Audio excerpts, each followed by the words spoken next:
ಇಲ್ಲಿ ನೋಡ್ಬೋದ್ರಿ ನಮ್ಮ ದೊಡ್ಡಮ್ಮ ಏನು ಮಾಡ್ತಾ ಇದ್ದಾರೆ. ಇಲ್ಲಿ ನಾವು ಮರ ಹಚ್ಚಬೇಕು.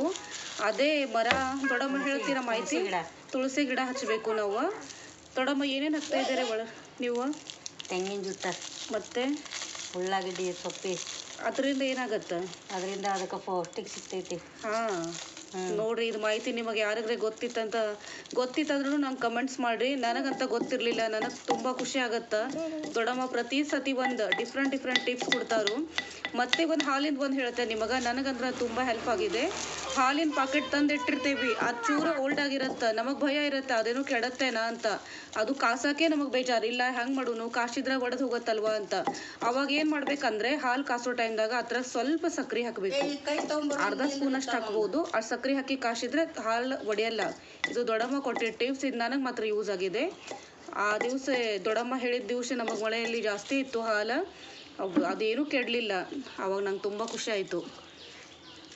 ನೋಡಿ ಅಷ್ಟು ಟಿಪ್ಸ್. ಒಂದು ಹಿರಿಯರು ಇರ್ತಾರಲ್ಲ, ಇವ್ರು ಯಾವಾಗೂ ಹಿರಿಯರ ಮನೆಯಲ್ಲಿ ಇರಬೇಕು ಅಂತ. ಚಾಪುಡಿ ಒಗಿತೀರ್ಯಾ? ಚಾಪುಡಿ ಒಗಿಬಾರ್ದು, ಸೋಯಿಸಿದ್ದು. ಅದನ್ನೆಲ್ಲ ಸೋಯಿಸಿ ತೊಳೆದು ಒಂದು ಬುಟ್ಟಿಯಲ್ಲಿ ಹಾಕಿ ಇಟ್ಟು ಒಣಗಿಸಿ ಅದನ್ನ ಗಿಡಗಳಿಗೆ ಹಾಕಿದರೆ ಚೆನ್ನಾಗಿ ಆಗುತ್ತೆ. ಗಿಡ ಚೆನ್ನಾಗಿ ಸೊಂಪಾಗಿ ಬೆಳಿತೈತಿ ನೋಡ್ರಿ ಚಾಪುಡಿದು. ಆಮೇಲೆ ಬಾಳೆಹಣ್ಣು ಸಿಪ್ಪೆ ಒಗಿಬಾರ್ದು.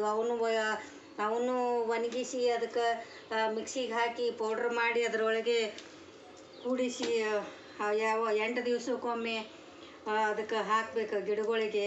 ಗಿಡ ಚೆನ್ನಾಗಿ ಬೆಳಿತಾವೆ, ಚೆನ್ನಾಗಿ ಹೂವು ಕೊಡ್ತಾವೆ, ಫಲ ಕೊಡ್ತಾವೆ. ಇಷ್ಟು ನಂದು ಇದು ಐತೆ ನೋಡು ನಮ್ಮದು ಮಾಡಿದ್ದೆ. ನೋಡಿ ಎಷ್ಟು ಟಿಪ್ಸ್ ಇರುತ್ತಲ್ವ ಹಿರಿಯರ ಹತ್ರ. ಅದಕ್ಕೆ ಯಾವಾಗೂ ಮನೆಯಲ್ಲಿ ಹಿರಿಯರು ಇರಬೇಕು ಅಂತ ಹೇಳ್ತಾರಲ್ವ. ಇದು ಅದಕ್ಕೆ ನಮಗೇನು ಗೊತ್ತಾಗಲ್ಲ. ಆ ದಿವಸ ನಮ್ಮ ಮನೆಯಲ್ಲಿ ಜಾಸ್ತಿ ಇತ್ತು ಹಾಲಿನ ಪಾಕಿಟ. ಹಾಗೆ ಕಾಸಿದ್ರೆ ಎಲ್ಲ ಒಡೆದು ಹೋಗ್ಬಿಡ್ತಿತ್ತು. ಬಟ್ ದೊಡ್ಡಮ್ಮ ಹೇಳಿದ ಟಿಪ್ಸ್ಲೆ ಹಾಲಿನ ಪಾಕಿಟ್ಗೆ ಏನೂ ಆಗಲಿಲ್ಲ. ತುಂಬ ಖುಷಿ ಆಯಿತು ನನಗೆ. ನೀವು ಉಪಯೋಗಿಸ್ರಿ ದೊಡ್ಡಮ್ಮ ಹೇಳಿದೆಲ್ಲ.